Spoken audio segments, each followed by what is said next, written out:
Baraka's compound sat on a rise above the rest of the village, with mango trees shading its boundary and the scent of lemongrass always floating from the herbs Nasira hung outside the hut. 6 years had passed since she was brought here as a bride, and though they hadn't been filled with fireworks, her marriage had grown like her garden, slow, patient, but alive. Baraka had a laugh that charmed chickens from the coop, but it rarely lasted beyond the moment. He was kind, yes, but kindness without a backbone could still slice you open. Nasira was not known for loudness. When the market women gossiped, she smiled and wrapped her plantain leaves tighter. When other wives danced and argued at the well, she simply stepped aside, feet bare, basket on hip. It wasn't submission. It was her rhythm. People called her Mama Maji because when children were ill, even elders brought them to her. She healed fevers with boiled marula roots, heartbreak with silent listening, and rashes with a paste no one else could perfect. She didn't ask for praise. She just stirred the pot gently. But everything began to uncoil the morning Baraka returned from a 2-day visit to his mother's home, not alone. He walked ahead like nothing was different, and behind him walked Halima, young, sharp-browed, gold earrings dancing, carrying 2 wrapped baskets and 1 tightly knotted heart. Nasira had seen second wives before. Her village wasn't new to the tradition. What stung was not the title. It was the surprise. No discussion. No whisper. Not even a hesitation from the man she had warmed yugally for 6 winters in a row. Baraka cleared his throat as if it was Halima who owed the explanation. Mama said it was time. Halima is good company. You'll both find your way. Nasira said nothing. Not because she had no words, but because her ancestors had taught her. When the ground shifts beneath you, you don't shout. You find your roots. Halima didn't speak much either, but her silence carried arrogance instead of grace. Her eyes scanned the compound like a woman selecting what she'd repaint, reclaim, or rename. She gave Nasira a nod that looked more like a warning than a greeting. Inside their shared cooking hut, space became airless. Nasira's clay pots were pushed to one side. Her healing herbs, dried, labeled, organized, were questioned by Halima, who scoffed and said her mother taught her new ways. Within days, Halima was wearing the green wrapper Nasira had once sewn for Baraka's cousin's wedding. Baraka didn't notice. Or maybe he did and chose not to speak. That was the part that stung deeper than the stitching. At night, Nasira would hear giggles from the next hut, a hut she once called hers. And in the morning, Baraka avoided her gaze just slightly. Slightly enough to deny if asked, but fully enough that Nasira could feel it like a splinter behind the eye. She continued with her work. The village still came. The sick still leaned into her warm hands. But some of the younger wives, always eager for drama, began to pause longer near her gate, peeking to see if tension had finally cracked her calm. Mrembo, her oldest friend and most trusted voice, came one evening with roasted groundnuts and a stare that sliced through politeness. "You'll say nothing?" Mrembo asked, shifting on the mat. Nasira sipped her tea slowly. He said nothing. "Why must I be the one to scream? But your name, it is being faded like dye in last season's cloth." Nasira only smiled, though her throat tightened. "If it is real cloth, the sun will not erase it." She spoke little of Halima. It wasn't pride. It was a quiet refusal to give her enemy her energy. Still, at night, Nasira would lie awake and trace the cracks in the ceiling, wondering when her silence had started to feel like surrender. She wasn't afraid of being alone. She was afraid of being invisible. And yet, every morning, she woke before the sun and gathered her tools, her herbs, and her dignity. She brushed the compound, humming softly, a hymn her mother once sang during storms. The arrival of Halima hadn't shattered her. But it had moved something deep within her chest. A slow heat. Not rage, but simmering.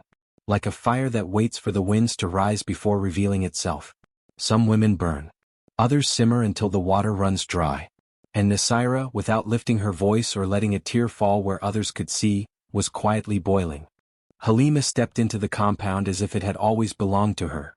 Her bangles clinked with every move, and her head wraps were taller, brighter, sharper than anything the village had seen since the last harvest festival. She laughed loud, cooked with flair, and walked with a confidence that to some seemed admirable.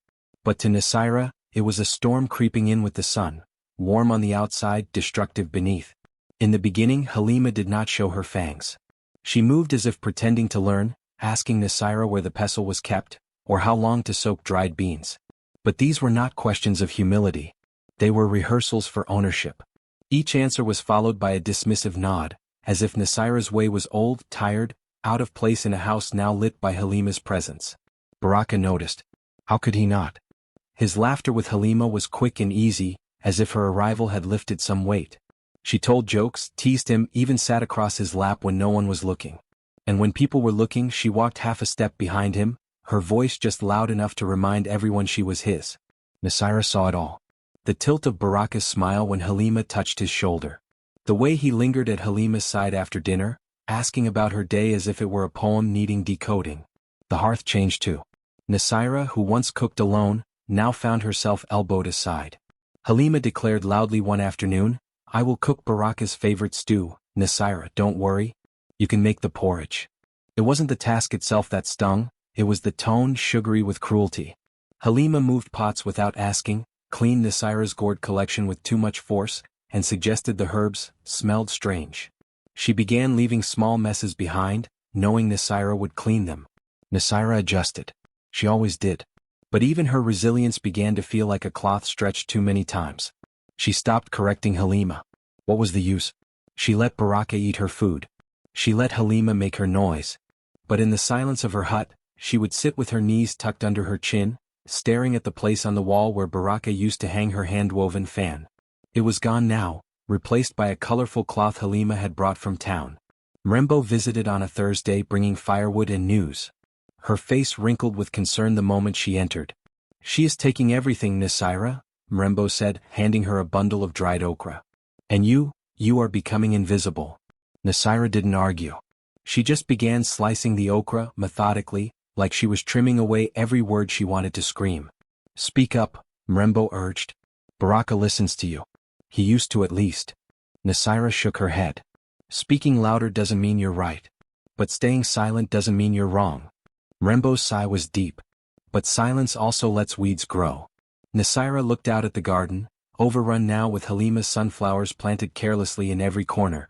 "Then let the weeds grow," she said quietly. "And let them learn the roots beneath." In truth, Baraka was not blind.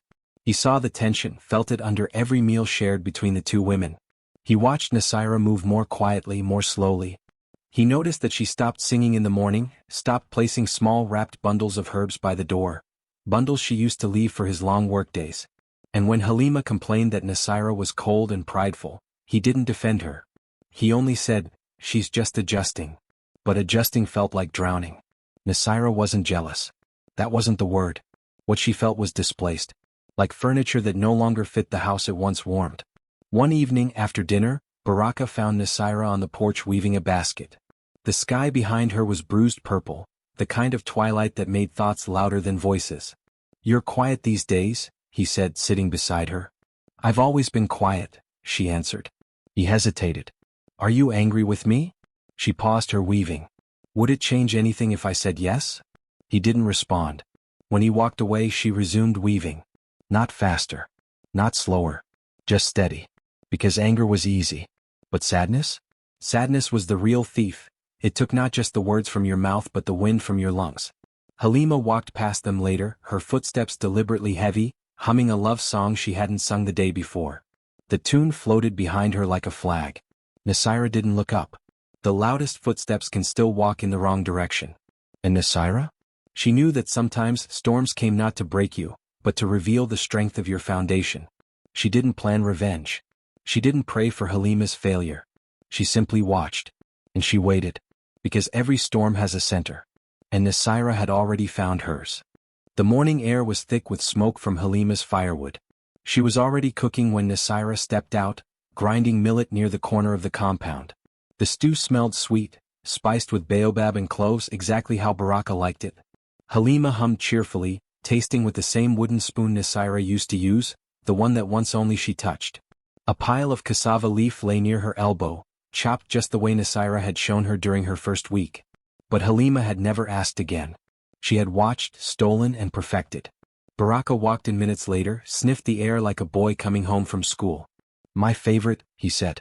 He reached for Halima's waist, chuckling as she dodged and blushed.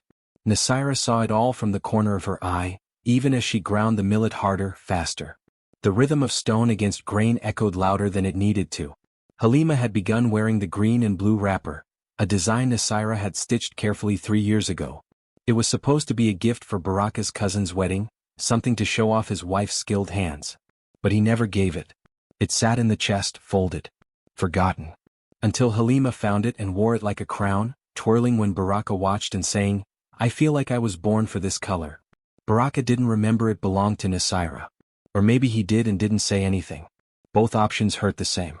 At the market, Nasira heard the laughter before she saw the gathering. A group of women were seated in a semicircle outside Mama Dado's hut. Halima stood in the center, passing out woven bracelets and slices of roasted yam. She looked radiant, confident. She was telling a story about how she had rescued a boring household and brought life to it. The women giggled. Nasira approached quietly, holding her basket of herbs. But before she reached them, Mama Dado's daughter stepped forward with an apologetic smile. "They said it's for younger wives only," she whispered. "Next time maybe?" It wasn't age that excluded Nasira. It was design. Halima had made sure her voice would not echo in that circle. She turned and walked away, her steps steady, her chest hot. At the river later that week, Nasira sat on a flat stone, scrubbing a calabash that had been left outside too long. She worked until the muddy stains gave way to the soft golden brown beneath. As she rinsed it in the water, something caught her eye, a calabash floating gently near the reeds. It was painted freshly, its edges trimmed with red dye. She reached for it, turning it in her hands, and there it was, her own calabash. The pattern unmistakable. The swirl she always carved into the center like a fingerprint. But the name on it had been scrubbed clean. In its place, Halima had written for Baraka, with forever. The letters shimmered with fresh paint. Nasira stared at the river's surface, the calabash cupped in her palm. Her name, the one she'd etched with love, was gone. Not faded. Scrubbed. Erased with intention. A child nearby splashed loudly, unaware of the heaviness settling into the soil around Nasira's feet. The sun caught the ripples, and for a moment she saw her own reflection, still, weathered but not broken. She whispered to herself, "They erased my name. But they didn't erase the hands that wrote it." She stood, placed the calabash back into the water, and watched it float downstream, turning slowly like time itself. Then she walked home, not faster, not slower, just firmly. Later that evening, Mrembo visited with gossip to spill. "Halima gave Baraka your wedding amulet," she said, arms crossed. "The one you hung over his bed when you moved in. I saw it above her doorway now. She's calling it a lucky charm she found in the chest." Nasira closed her eyes briefly. "She doesn't know what it cost me to make that." "Say something," Mrembo pressed. "Do something." But Nasira opened her hands and looked at her palms. "What can you take from someone who gave everything freely?" The truth was, Halima wasn't just claiming space, she was rewriting history. Turning Nasira into a faded background. A past to be dismissed. Baraka didn't stop it. He looked tired lately, confused even. But he didn't challenge Halima. He never said Nasira's name in her presence. Perhaps he feared conflict. Perhaps he enjoyed the convenience of having two women fight silently over him while he stood in the middle, smiling awkwardly. The worst betrayal wasn't Halima's boldness. It was Baraka's shrinking silence. The man who once asked Nasira for advice on planting seasons, who once said her laughter made the house feel like a song. He now only spoke to her when necessary, and even then with the tone of a stranger borrowing sugar. Nasira cleaned her room that night slowly, carefully. She folded her wrappers. Rebraided her mat. Tied herbs for tomorrow's visits. She was not planning revenge. She was remembering herself. Sometimes they don't steal your crown. They distract you until you drop it yourself. But Nasira wasn't ready to drop anything. Not yet. The whispers began like smoke, thin, curling, and difficult to trace. One woman mentioned it at the well, another in the market. They didn't say Nasira's name at first. But their glances always knew where to land. "She's been married 6 years and not even a miscarriage," one muttered. "Baraka's mother only brought the new girl because she wants grandchildren before she dies," another replied, tugging at her head wrap. Nasira heard them all. Even when they lowered their voices, even when they laughed to cover the cruelty. She heard. At first she thought it was just idle gossip. Something the wind would blow away. But then even the elders, once kind to her, began asking strange questions. "You must be tired," one said after Nasira helped heal her grandson's fever. "Tired of being alone in the morning, I mean." "Some women are just meant for teaching, not bearing," said another with a forced smile. The final blow came when Mrembo returned from a gathering where Halima had been talking too freely. "She said Baraka married you because he pitied you," Mrembo said, her voice trembling with rage. "That his mother found you plain but peaceful, and thought maybe kindness was enough for a first wife. Nasira didn't flinch. She stirred the pot in front of her with slow, careful strokes. Mrembo waited for an explosion. But Nasira only said, "What grows from ash depends on what's buried beneath it." Mrembo hissed, "Don't give me parables, Nasira. This woman is setting fire to your name, and you're watering herbs like nothing is happening." But it was happening. In silence. Inside. Nasira's smile in the village became more strained. Children still came to her for medicine, but their mothers stayed back, watching her like she was contagious with sorrow. No one asked her for advice about marriage anymore. Some stopped calling her Mama Maji, as if the title had to be earned with stretch marks. She didn't ask Baraka about the rumors. She didn't ask Halima either. She didn't need confirmation. The way people shifted around her was proof enough. What gnawed at her wasn't just the lie. It was how easily everyone believed it. One morning, just after sunrise, Nasira walked alone to the edge of the forest to see the village healer, Mama Nyando. The old woman was bent with age but sharp as a spear in her words. Nasira didn't knock. She simply stood under the baobab tree and waited. Mama Nyando looked up from her carving. "Ah," she said. "The pot stirs itself, finally." "I want to know," Nasira said quietly.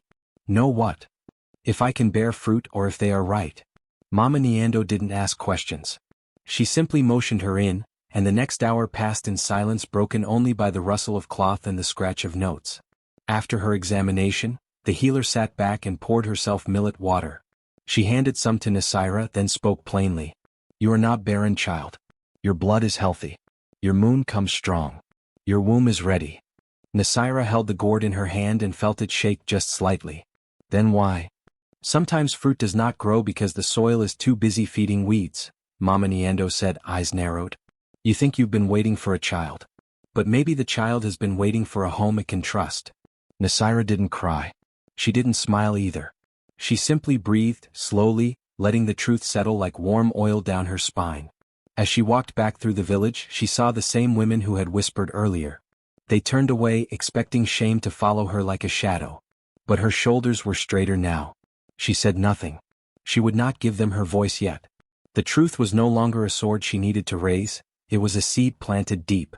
That night, as Baraka laughed at a joke Halima told, Nasira sat in her corner, weaving a small baby shawl. Not out of desperation, not from hope. Just as a quiet act of defiance. Halima walked past her, saw the shawl, and snorted. "Hope is a funny thing." Nasira didn't reply. In her heart, she spoke only to herself. Truth is not always in the voice. Sometimes it hides in waiting blood. She folded the shawl, kissed its edge, and tucked it under her sleeping mat. Author's voice. Power is not always about shouting. Sometimes it's knowing when silence stings harder.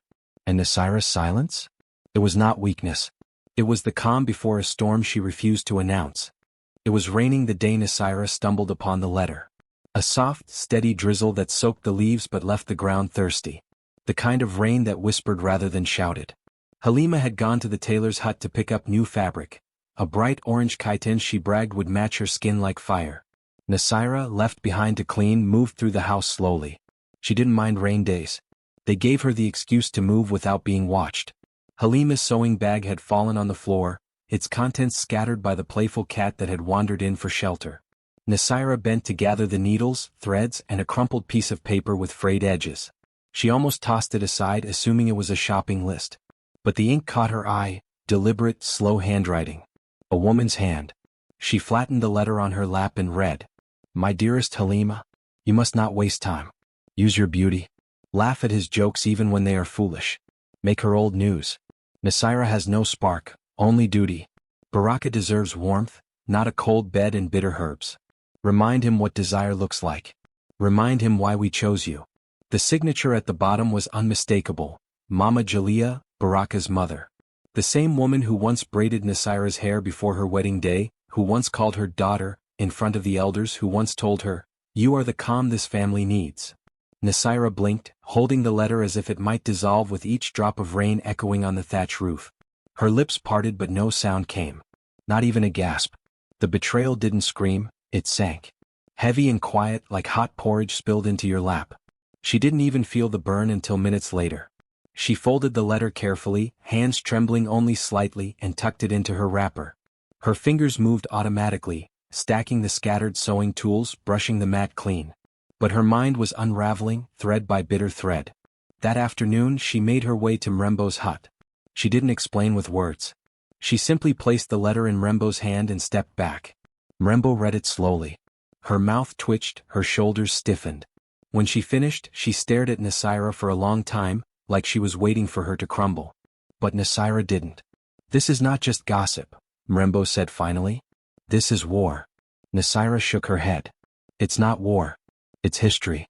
I just hadn't read the book before." "Expose them," Mrembo urged. "Take this to the village women. To the elders. Let them see who Mama Jalea really is. Let them see what Halima was trained to do." Nasira stood, walking slowly to the hearth. She picked up a dry branch, lit the edge, and watched the flame build. Then she unfolded the letter and held it just close enough for the fire to lick its corner. Mrembo's voice cracked. "Nasira, no. That letter is proof." "I don't need proof," Nasira replied, eyes on the flame. "I have pain. I have memory. I have truth." She fed the paper to the fire. Mrembo covered her mouth. "Why? Why burn it?" Nasira didn't answer right away. She watched the paper curl, blacken, and float away in ashes. Only then did she whisper, "Even betrayal tastes different when it comes from a woman who once called you daughter." She didn't cry. She didn't shout. Her face remained still, but Mrembo knew better. Something inside her had changed. That night, Nasira walked around the compound barefoot, the rain having washed everything clean. She looked up at the sky, dark and indifferent. She no longer felt anger, not the loud kind. What she felt was a shedding, like bark peeling off a tree to make space for new skin. Baraka said nothing to her that night. He smiled as Halima danced in the courtyard, wet cloth clinging to her waist as she played with the falling rain. He laughed like a boy with no history, no guilt. Nasira watched them from the kitchen hut, her hands busy grinding dried tamarind into powder. Her heart was not numb, it was awake. Beating slower, wiser. She had been called too quiet, too passive, too forgiving. But now her silence was no longer surrender. It was strategy. She had seen the enemy not just in Halima, but in the very roots of her marriage. And now that she knew the ground was poisoned, she could decide when and how to plant again. Forgiveness is not weakness. Sometimes it is the most painful strength. In the weeks that followed, Nasira's behavior didn't change much on the surface. She still cooked, still healed, still swept the courtyard. But the softness in her eyes when she looked at Baraka was gone.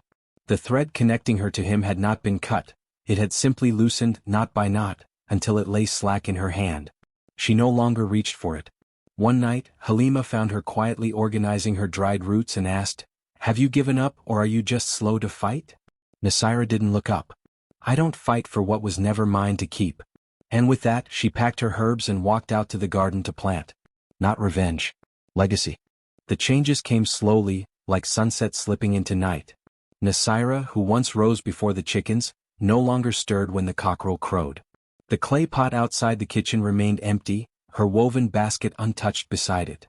She stopped making the morning porridge Baraka loved, the one with crushed groundnuts and a dash of tamarind, just the way his mother used to make.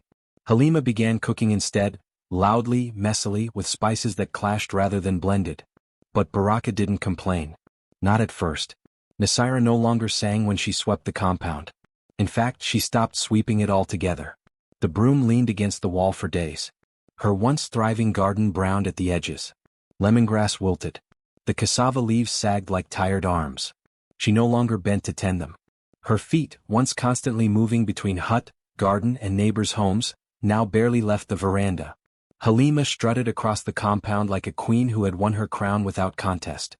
She cooked too much, burned half of it, and still bragged loudly in the market about how Baraka finally had a real wife. Nasira didn't attend the women's gathering under the baobab. Nor did she show up at Mama Dado's naming ceremony. Children who came for healing found the herbal hut closed. Her hands, which once fixed everything from fevers to heartbreak, now rested in her lap. Baraka began to notice the silence, but not with concern. More with confusion. He asked once, "Are you unwell?" And when she answered with a simple no, he never asked again. He assumed it was peace. Or perhaps defeat. Either way, he left her to it, assuming Halima's noise could cover the gaps Nasira used to fill. But one morning just before sunrise, Nasira rose quietly, bathed without song, dressed in her oldest wrapper, and packed only 3 things. Her basket of herbs, her mother's woven shawl, and the baby shawl she had sewn and hidden months ago. She did not wake anyone. She did not leave a note. She simply walked away. When the hands that hold everything leave, even silence echoes louder. Baraka only realized she was gone when he couldn't find his morning shirt. Halima was too busy painting her nails with red dye to notice. The chickens were out of their pen. The water pot was dry. The roof leaked from the eastern side, where Nasira used to patch it with dried banana leaves. The whispers returned to the village. "Did you hear?" She left. Not a word. Just walked back to her father's house. After all those years? What woman does that? But this time something shifted in the tone. The mockery was mixed with curiosity. Even concern. Mama Dato asked Mrembo, "Was it sickness?" "No," Mrembo said. "It was knowing when to stop watering dry soil." The elder women who had once questioned Nasira's childlessness now sat in their courtyards remembering the food she'd cooked during weddings, the gifts of herbs she'd brought when they were ill. They remembered her silence, but now wondered if it had been strength rather than passiveness. Halima, meanwhile, relished her new reign. She rearranged the house, moved the pots, invited her younger cousins to stay without asking. She held loud meetings in the courtyard, laughed too hard, and burned 3 pots of stew in 1 week. Baraka's face tightened more each day. He came home one evening to find the goats chewing through the lemongrass that had once been trimmed into neat rows. The firewood was damp because Halima forgot to cover it. His meal was undercooked, and when he asked for water, Halima pointed to the bucket. "You have hands," she said sweetly. That night, Baraka lay awake on a mat that hadn't been cleaned. The room smelled of perfume and forgotten cloth. He remembered how Nasira used to place lemon leaves under his pillow when he was stressed. He hadn't noticed until now that the leaves had been missing for weeks. The compound was noisier now, yes, but heavier too. Something had shifted in its breath. Halima noticed Baraka's size. She noticed how he looked longer at the gate, how he hesitated before coming inside. But she blamed it on tiredness. Not absence. She never imagined he might be mourning a presence that was no longer hers to erase. Nasira, back at her family home, sat under the neem tree with her father. She made herbal soaps in silence, her fingers steady, her eyes calm. Her father watched her with quiet pride. "You were gone even while you were still there," he said. "Now you've finally come home." She nodded, placing the finished soap on the mat to dry. She wasn't running. She wasn't hiding. She was resting. And while the village whispered, the wind carried her name differently now, not as a shadow behind Halima's noise, but as a quiet question. What happens when the roots stop holding the tree? Author's voice. They only ask where the water went once the drought arrives. And now, with the pots empty and the hearth cold, Baraka and the village were beginning to understand that Nasira had not left out of weakness. She had left because no one thought she would. The garden behind her father's hut had been wild with overgrowth when Nasira first returned. Her late mother's herbs, once carefully separated by use and season, were now tangled together in a green sprawl of memory and time. Lemongrass fought for space with creeping mint. Dried stalks of hibiscus leaned over cracked clay pots. Even the aloe had turned pale, neglected in a corner where no one had thought to water. Nasira stood there for a long while that first morning, staring at the disarray. It mirrored something inside her, still alive but in need of care. She knelt down slowly, running her fingers over a faded patch of calendula. The scent rose immediately, unmistakable. Her mother's scent. Her childhood. Her earliest lesson in healing. She began with the soil, breaking it open with her hands, whispering apologies to roots long forgotten. Each day she returned, removing weeds, separating herbs, pruning back what had grown too wild. Slowly the garden began to breathe again. And so did she. Word spread quickly as it always did in villages. Within a week, a mother came with a feverish baby wrapped in a faded wrapper. Nasira didn't hesitate. She boiled guava leaves and dipped a cloth into the brew, pressing it gently against the child's chest. The fever broke by nightfall. 2 more mothers came the next day. Then a grandmother with a twisted ankle. Then a girl who couldn't sleep. Nasira's hands returned to their rhythm. Crushing, wrapping, stirring. Her hut once again filled with the scent of eucalyptus and burning neem. The old shelves were dusted and restocked. Her father watched her with quiet satisfaction, saying only once, "You've brought your mother back to life." But it wasn't just the sick who came. Girls from the village began to gather in the afternoons, curious at first, then eager.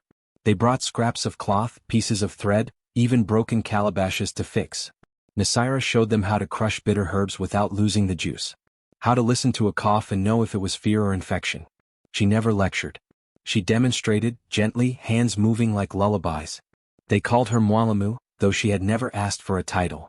In the shade of the neem tree they sat together, weaving bracelets and stories, laughing and learning. Nasira's heart, once weighed down by the silence of her own home, now opened like petals in the sun. Mrembo visited one evening, carrying fresh tomatoes and a mischievous smile. She watched the girls scatter when she arrived, their laughter echoing behind the hut. "You're building something here," she said, settling onto the mat beside Nasira. "I'm just teaching what I was taught." "No," Mrembo said. "You're not hiding, you're healing." Nasira stirred the pot beside her, a blend of herbs meant to soothe grief. She looked into the steam and said, "I didn't realize how loud peace could be." They sat in silence for a while, listening to the birds nesting overhead. Mrembo broke the stillness. "Baraka came to the market last week." He looked lost. Nasira didn't answer. She didn't need to. "He asked about you," Mrembo continued. "But not with fire. More like someone searching for shade after standing too long in the sun." Still Nasira said nothing. Her hands continued sorting dry leaves. Mrembo leaned in.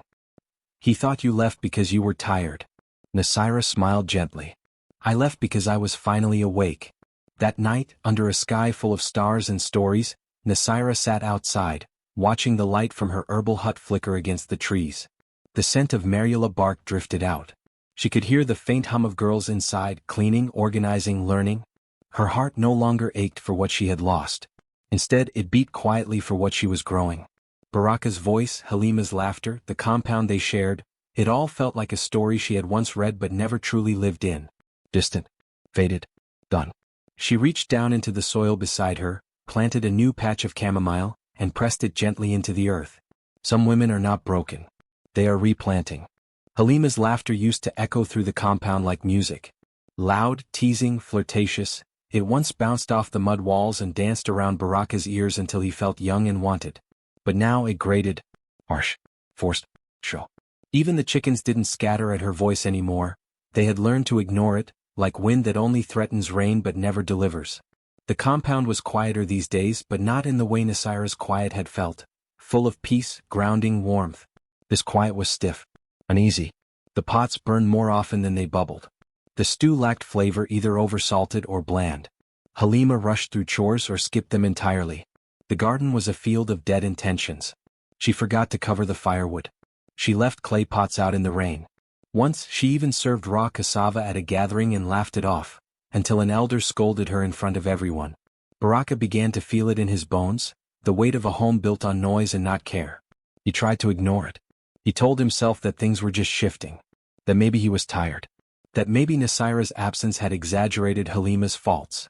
But deep down he knew better. The balance was off, the rhythm broken. There was no heartbeat in this home, only static. One evening he returned from a long day at the maize field. The sky was dim and the hut smelled of smoke, but not the comforting kind. A pot of beans had burned to the bottom. The hut reeked of frustration and charred food. Halima was seated on the edge of the bed, staring into a crumpled piece of paper. Baraka paused at the doorway. She hadn't noticed him yet. He cleared his throat. "What's that?" Halima, startled, tried to fold the letter quickly, but he stepped forward and snatched it gently from her hand before she could hide it. She didn't resist. The handwriting was familiar. His mother's. "Halima, I'm disappointed. You were supposed to soften him, make him forget that old ghost. But now the village whispers that you can't even keep a clean home. You promised to be more than Nasira. But all I see is failure." Baraka read it twice, then folded it neatly, placing it on the stool. He didn't speak. Halima's face was pale. "I didn't ask her to write that," she said weakly. "You didn't have to," Baraka replied. "You let her plan everything." Halima's voice cracked. "She promised me safety. A place to belong. I was tired of being looked at like I was only good for beauty and noise. And so you came here to what? Pretend?" Baraka's tone was low. "Dangerous." "I tried," she snapped. "But I never loved you. Not like that. I came here for protection, for position. I thought if I smiled long enough, wore your name like a necklace, I'd grow to care." Baraka stood still, his arms heavy at his sides. "I'm not Nasira," Halima whispered. "I never was. And I stopped trying when I saw that no matter what I did, I would never be what she was. You don't look at me the way you looked at her, even when she was quiet, even when she said nothing." Baraka's fist clenched. For a moment, Halima thought he might raise it. Instead, he turned and slammed his palm against the wall. The sound rang out like a drumbeat of shame. He didn't look at her again. He just walked out of the hut, out into the night, into the cool air that carried no perfume, no false promises. His mind raced. The woman I threw away wore truth like a cloak. This one wore desire like perfume. He sat under the mango tree that Nasira had planted 5 years ago. Its roots were strong now, leaves thick, branches full. He remembered when she planted it, humming a prayer into the soil. He buried his head in his hands. He had mistaken silence for weakness, steadiness for dullness. And now, surrounded by noise and need, he missed her more than he could admit. In the days that followed, Halima tried to pretend the letter hadn't happened. She cooked softer food, swept the compound more often, tried to greet Baraka with gentle words. But the air between them was too heavy to lift. The village women noticed. "Baraka looks thinner," one said. "Did you see Halima at the river? She snapped at that girl for no reason," another added. The same women who once praised her loud laughter now shook their heads. Maybe we were too quick to celebrate noise. Even Mama Jalila had gone silent. She hadn't visited since the market rumor that Baraka had sat alone at Nasira's family gate for an hour and then left without a word. Baraka's shame was not loud. It sat in his chest like a hot stone, one that refused to cool. He couldn't admit to anyone that he had let love go, not because it failed him but because he never understood it until it was no longer standing quietly in his home, making meals that tasted like home, healing people who never said thank you, brushing his shirt without needing praise. Now his hut was full of sound, but his life had never felt so hollow. Author's voice: when illusion breaks, it cuts the one who believed. And Baraka, once blinded by flattery, once led by his mother's dreams, was now bleeding from the sharp edge of his own choices. Baraka stood outside the wooden gate of Nasira's family home for nearly half an hour before he knocked. The sun hung low in the sky, casting long golden shadows across the compound. His palms were slick with sweat, not from heat but from shame. He had rehearsed words all night under the mango tree, but now, with the door in front of him and the weight of his choices behind him, all language felt too small. A child peeked from behind the fence and ran to announce his presence. Nasira's father came out first, tall and quiet, his back still straight despite his years. His eyes narrowed slightly at the sight of Baraka, but he said nothing. Nasira followed moments later. She was dressed simply, no bright colors, no gold bangles. Just a clean wrapper and the faint scent of eucalyptus from her herbal hut. She didn't seem surprised to see him. Baraka bowed his head. Then, slowly, without drama or performance, he dropped to his knees. Not because anyone told him to. Not because he hoped it would win her back. But because something inside him finally broke. "I failed," he began, his voice barely above a whisper. "Not just as a husband. As a man. As a son. I threw away the only person who ever knew how to carry peace without asking for praise." The compound was silent except for the gentle rustle of wind through the neem tree.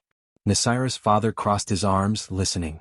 Baraka continued, eyes still fixed on the dusty ground. "I listened to others. I let my mother plant seeds of doubt. I let Halima make noise where your silence used to keep our home still and safe. I confused beauty with wisdom.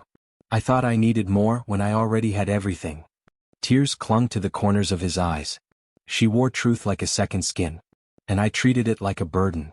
Elders from neighboring compounds had begun to gather just outside the fence. Word had spread quickly: Baraka has gone to kneel. Even those who had once celebrated his second marriage stood quietly now, their eyes uncertain, their mouths shut.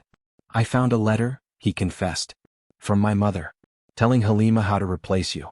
How to erase you." He paused. "And she tried. And I let her." Nasira didn't flinch. She stood rooted like a tree that had weathered storms long before this one.